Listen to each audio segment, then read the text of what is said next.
Hello, this is Ruby, and you're listening to the Ruby Garnet Show. I'm really excited about this episode, but I'm really excited about Sunday's episode. Shh, I kind of have it partly planned. So, if you have not yet watched yesterday's episode, I strongly recommend you watch that before you get to this. And I will try to include a link. With time, I'll become more technologically savvy. But so, as you can see in the above image, we have 8 of Pentacles, 6 of Swords, and 5 of Pentacles. And so I was doing a teaching video where we pulled out a couple of cards, and the general feel of it all was that there was an internal conflict that was driving some confusion and actions that were kind of like preventing someone from really thinking or making choices or really knowing what they wanted. And surprisingly, we found out that this person was probably really, really afraid of making a bad choice. But then Spirit kept on saying, well, no, you can and you should and you will be successful, because it kept on popping up 10 of Pentacles all the time. Like, I began with 10 of Pentacles, and then I put the cards back and did a last shuffle. 10 of Pentacles, 10 of Pentacles came out. It came out, which to me was a confirmation of what the whole reading was all about. Was that Spirit is seeking for you, or a potential client of anyone's, to consider that it's time to choose, to make a choice. And my general feeling about this choice as time goes on is Spirit really saying, like, we make choices every single day. And it's so important for us to take care of ourselves. Now, this is the deep dive episode, which means we do talk about like stories. We do communicate about our successes or failures. It doesn't have to all be comfortable. Tomorrow will be more light and fluffy. Well, it's usually light and fluffy, but I already have some cards drawn up already for tomorrow. So I already have a good sense of what tomorrow's going to entail. And it's awesome. I love it. I already love it. But Spirit wanted me to share a story with you. So I really, really related a lot to 5 of Pentacles from the perspective of it being internal conflict, where you get frozen from making any choices because you're like, oh my God, what if I make the wrong choice? And there was this big sense of do or die. You have to make a choice, because not doing something is a choice. And so Kali, she's one of the goddesses that I follow. She, as much as I adore her, when she comes in, usually she's kind of like, now she does a nice gentle knock, but she used to kind of like come in full barrel, be like, your whole life is going to change right now. I'm tired of this nonsense. It's time to clean your room. I'm getting the trash bags. Yeah, I grew up with trash bags. I was like, everything must go. Everything that does not serve you, trash bag. And so when I was like about my early 20s, I was not in a healthy relationship. I was with this dude. He's not really a dude, but he thought really highly of himself. And because I was insecure and I didn't have a lot of confidence in myself, I didn't really think that I could go and get a better boyfriend. And so I kept on like playing this weird mind game with myself, where I was like, oh, I really should break up with him. But what if I never, like, what if he's the one? What if, like, if I break up with him, I regret it? And so I kept going back and forth, back and forth. Like, I really should break up with him. He's not right for me. I don't, and then, oh, but what if, like, because I kept on looking at all the factors of both choices to the point where my overthinking had prevented me from making a choice until it was forced upon me, which was he eventually ended up cheating on me. And that forced the relationship to end, basically. And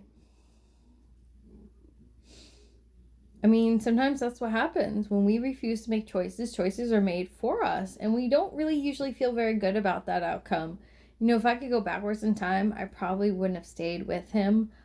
I like if I had more confidence, what I would have done is like, look, dude, you're always like, you're just you're kind of sketchy, it really seems like you make up stories, and it really seems like you're not really good with money. You keep losing jobs. Like, I don't think this is gonna work out. And that would not have been a bad thing, to be honest, and say like, this isn't gonna work out. It would, like, there would have been another girl, and there would have been another guy for me. And I remember after I left him, I struggled really hard because I was afraid of being alone. And I jumped too quickly into another relationship. And that was another relationship where I think that Kali came in again and it was like, we're gonna get the trash bags again. We're gonna bring a tower moment for you. And it was another moment where choice was made for me that I didn't get any, like, kind of ish. In that case, I think that, I had a car accident, and that forced me out from the mental health field because I was miserable in it, and I kept on doing the hemming and, I just kept on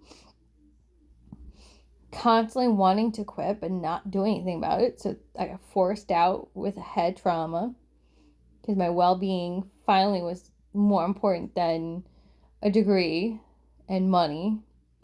And then that led to me just kind of having a blow up, right? Where like I felt so overwhelmed by the relationship I was in because I was trying to take care of myself, and he was unavailable for me emotionally, and he was emotionally toxic. He would degrade my looks, and his father was constantly badgering me to sue the young kid that hit me from behind from my car. And I was like thinking, like, I even said it. I was like, no, he's a young kid. He made a mistake. It's not his fault. I don't want anyone else suffering because of one mistake. So, I mean, now old enough now to kind of realize it wouldn't be him paying, it would be the insurance company paying. But I didn't know that. I was like, no. And he just kept badgering. Like, I felt really overwhelmed. And then, boom, I left that relationship. Just like, oh, a lot of chaos there, man, And that chaos usually comes out from when we refuse to make a choice and we're left frozen and immobile. And if I were to draw the same cards for what I did for the teaching video, then it would match for the most part for what I was going through. Is I was constantly worried about money. That's why I went for a master's. Why I went for a master's degree in clinical counseling, because I thought, well, at least I'll always have a job, always have money, but I didn't want to do it, right? I was like, I didn't want to do it. I didn't want to, and so I didn't make a choice, and things got taken out of my hand, and where I went on this whole journey of life. And things seem to mostly work out for me. But if you get to a certain point where you're in crisis because you did not make a choice, then you ultimately can't go blaming other people for your inaction. And I run into the issue where sometimes I get so mad I want to blame other people because I'm like, well, you said this, you told me to do this, you or they tricked me, I'm like, yeah, but I'm the one that allowed myself to get tricked. Yeah, but I allowed you to influence me with your words. Or, I am the one that chose not to make a choice. And that level of accountability is very hard. It's so hard because, we live in a culture where it's like, it's your fault. It's your fault. You did this to me. But it doesn't solve any of our problems. And so when you keep pulling these cards that are like, like really positive, it's like a blend of hard reality with positivity. Is Spirit's really like saying, well, you know what? Like, yeah, this is true. But if you were to make a shift, if you were to actually make a choice, things will get better for you. But you gotta make that choice.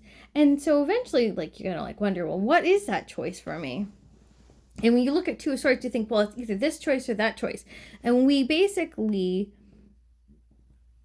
lock ourselves in a box, thinking it's either this choice or that choice. That's more often than not true. Sometimes it's just choices are unavailable. They're unknown at that moment in time. And sometimes what's required is rest. Four of Swords, actually, I was playing with my little boy, and I have him a deck. This is the images from his kind of partially DIY baby deck, because I just printed out a free version of the tarot and laminated it so I wouldn't so I could expose him to the tarot. And he kept holding his hand, Four of Swords, like, and I'm like, I guess we should be resting so we can think clearly, right? I mean, has that ever happened where you were forced to rest because you actually got sick? I got sick. And I kept on thinking to myself, I'm like, did Spirit force me to get sick? Did they, like, it seems kind of odd that I got sick when I did, because I had no choice. I had to rest. And the funny thing is, while my kid's playing with these cards, he's pulling up some really interesting cards. And I can tell you these cards because I feel like they're really directly related to the story. He pulled up Wheel of Fortune. He pulled up 10 of Pentacles. He pulled up the Sun card. He pulled up, what was the other one that was really cool? I thought, like, interesting. Oh, he pulled up the Victory card. And to me, that felt like a confirmation to what Spirit was talking about. Because the general vibe that I got the sense from was that that everything is going to be okay. That things are going to work out. We just have to put in the time and the effort, and we will experience the fruit of our labors. We'll have success. We'll get to have the good times. And there's a little bit more that for tomorrow, we're going to have continuation of this, where it's going to be about affirmations. There's going to be about a meditation that's going to be included with this. But we're going to actually talk about a secondary reading that happened because I was doing a practice teaching. I didn't make the teaching video, but I was my partner asked me a question, and I was saying, well, this is my style. I was showing him my style for teaching the tarot. And so I wanted to give him a good sense of what I was doing, and stuff popped up, and I was like, oh my God, this feels like it's connected directly to what we need to talk about. And so I really strongly emphasize you listening to the previous one and to the last one, but you don't have to, but I'm going to try wrapping up because I don't want to keep rambling, and I have a habit of rambling. But overall, what ended up happening, even though it felt like I went in crisis, my whole life fell apart, things did get better. I remember thinking they wouldn't. I remember being really depressed. And, I wasn't in a really great space. I was really depressed. I was walking a lot. I was hiking as much as I could, going into nature all the time. And I had a friend who got actually concerned about me. And I was really lucky to sometimes have someone around me during that period, because there's a lot of other people that just didn't or they couldn't show up for me. And so I often sometimes did feel very much alone and demoralized. And so what ended up happening, though, to my good fortune, is that I left the mental health field. I went into nanny work, and that led to an opportunity to becoming an RBT, which actually dramatically improved my quality of life. Like, wow. And so good things did happen. And I don't regret for 1 minute the journey I took, because it led me to so many wonderful things. So many wonderful things. I mean, I'll be honest with you too, though. Like as we continue life, there are still some points in your life where you end up, you experience good times. And then sometimes you do get sad because you have to say goodbye, or you have to make choices that take you away from other places. Because we had Six of Swords in the previous tarot reading. And it was talking about how, from what I recall, how your willpower, your strength, your courage, your ability to get yourself out of your insecurity, your fear, your stuckness, like getting yourself to a better mental state is going to be what drives you to 10 of Pentacles, to having everything you want. So you really do have to find a way of coping. And I know from my personal experience how difficult that can be, but that, I was talking to someone, and I kind of gave them my story a little bit, and I said, what I had to do was I had to force myself to do yoga. I had to do my coping skills. It's not like something you do all at once. What happens is you just keep trying. You have to then eventually become really good at it and be consistent, and then one day you're going to have a crisis, and then you're going to drop it because you're in crisis mode, but then you got to force yourself to pick it up again. And you have to use your coping skills. You just have to, because the coping skills get you out of the dark place. For some of you it's going to be tarot. For some of you, maybe singing, writing, reading, maybe taking nice hot or cold baths. Maybe it's going to nature. Maybe it is yoga. Maybe it's meditation. Maybe it's affirmations. It can be all kinds of different things. You just have to keep at it. And I'm going to be honest with you. This is actually one of my coping skills, because it gets me out of negativity and that reality. That is it really reality? Is it really now? Because often we convince ourselves things are real when they're not. It just becomes a self-fulfilling prophecy. So we have to convince ourselves of a different reality, because that's, just look it up. Look up self-fulfilling prophecies. Because we are what we eat, but we are what we think. We are what we believe. So whatever your coping skill might be, and we can definitely go into that tomorrow. We can maybe bring up some examples and maybe touch on maybe one or two coping skills. And I mean, right now in this video, I'm kind of limited in videoing because of the fact that I had to simplify a lot of stuff, because I need space. I need a lot of space. I got a kid. But what I can do is maybe show you some quick videos of my coping skills and go through with maybe some easy, gentle yoga exercises, easy breathing strategies. Maybe we can go through some stones. We'll go from there. And just remember, all this is pre-recorded, so if you do want to comment below, feel free to do so, and maybe have a dialogue with other people about your coping skills or some of the things you've done to get out of your own head. And that is incredible, because then when you go to the next episode, you're going to be prepared for what we're going to do next. All right, we're at 20 minutes. Definitely, this is the time where I like to talk about what I provide for people. I like to save it for last. I am a personal transformationalist tarot reader. If you look down below, I have a website with updated prices for 2025.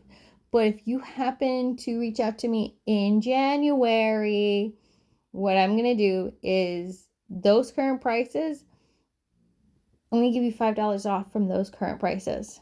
Except for, only for tarot readings only, not for the channeled messages that are writing and audio. You might be like, what's the difference? And that means like, there's a difference. We can always talk about my services another time, but moving forward, I am on Facebook as the Messy Human Tarot. I have, I don't really post as much as I would like to, but I'm there occasionally. I do check my emails occasionally. I'm more likely to check my email. Be careful of scammers. There's always scammers above. So if that's what you have to look down below to see the links. Like, if you want to be safe, just go. Don't trust any outside source. It's like someone's reaching out to you and saying, hey, I can solve all your problems. Here's my link, or here's this and that. If it's not matching up to what I have down below, it's a scammer. And that's another way how you can tell a scammer version of me is when they say, I can fix all your problems. Do you have any love problems, money problems? Don't worry, I can fix it for you. Because I'm not going to say that. I'm not going to say that. What I'll say is like, okay, let's open the cards. Let's hear what they have to say. And we will go from there. I have gotten readings where people want me to solve their problems. And if you check the teaching videos, you're going to get a good sense of my style. I'm not going to be like, yes, and you know what? There'll be a dark, mysterious, handsome fellow who'll come in your life and all your whole life will be better. Keep an eye out for these magical numbers because he'll be wearing gold chains on his neck. And don't forget, he'll have this tattoo on his face. No way, Jose. That's not what I'm going to do. And I'm not going to tell you if your boyfriend's coming back. I mean, if it pops up in the reading, that's a whole nother thing. And it might be like, girl, I would be careful here, man. Just have your shields up. So we're saying have your shields up. Or, oh, hey, so you're going to have a reunion. It looks like someone's coming into your life that used to be in your life before. This may be an indicator that he might decide to come back. Take what you will. That's really what I do. If the cards say it, that's different. But I'm not going to yeah, he's not coming back. Or he's going to regret leaving. No, I don't know. But no, most likely no. Doesn't mean it won't happen. Just saying. I'm most likely not going to say that. So what else do we say? We're at almost 5 minutes for me rambling on about myself. Could have been a contender. But yeah, feel free to reach out to me and we will set up an appointment. It doesn't mean I just like to make sure that I have a time slot so that way make sure that we can get things situated. or I'll send you a pre-recorded reading. It really depends on what's going on. Sorry, it cut me off, but I gotta go. So, adios, Mary, meet, blessed be, amen, to you good health, to losies.